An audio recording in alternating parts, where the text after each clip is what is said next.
Hello again. This is Doug, the 2-Minute Gardener, and I'm talking about salvias again. I love salvias. These are great hummingbird plants, also known as sages. Hummingbirds love them. Bees love them also, but hummingbirds really, really love them. Here are some of my favorites that I've talked about in past videos.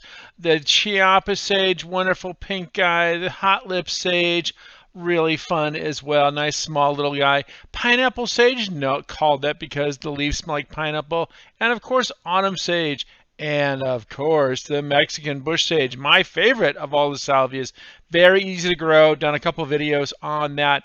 But lately, another salvia has been popping up in nurseries all over Southern California, and it is becoming increasingly popular. And this is Indigo Spires Sage. Now, this was by wild chance, seedling that was found growing in the Huntington Library Gardens, about 30, 40 years ago. And they loved it because it was nice and compact, but had really big flowers. And so this guy gets about 3 feet tall by 3 feet wide, big purple flowers, and it comes back very, very quickly. Doesn't need a whole lot of deadheading. It's really easy to grow, and so it's becoming a really popular plant that I like using in my clients' gardens. And it's really, kind of nice. Now, it's a little frost sensitive. It needs a little frost protection.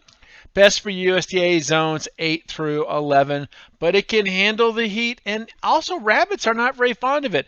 I have one of these in my front yard which does have rabbits come cruising through, and they leave it alone. I'm really kind of impressed. I thought this would be rabbit food, but it's not.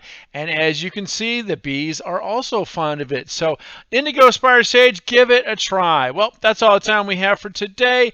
This is Doug, the 2-Minute Gardener, saying if you enjoyed this video, make sure to hit that like button and subscribe to get more of my garden videos. Until next time, this is Doug saying thanks for watching.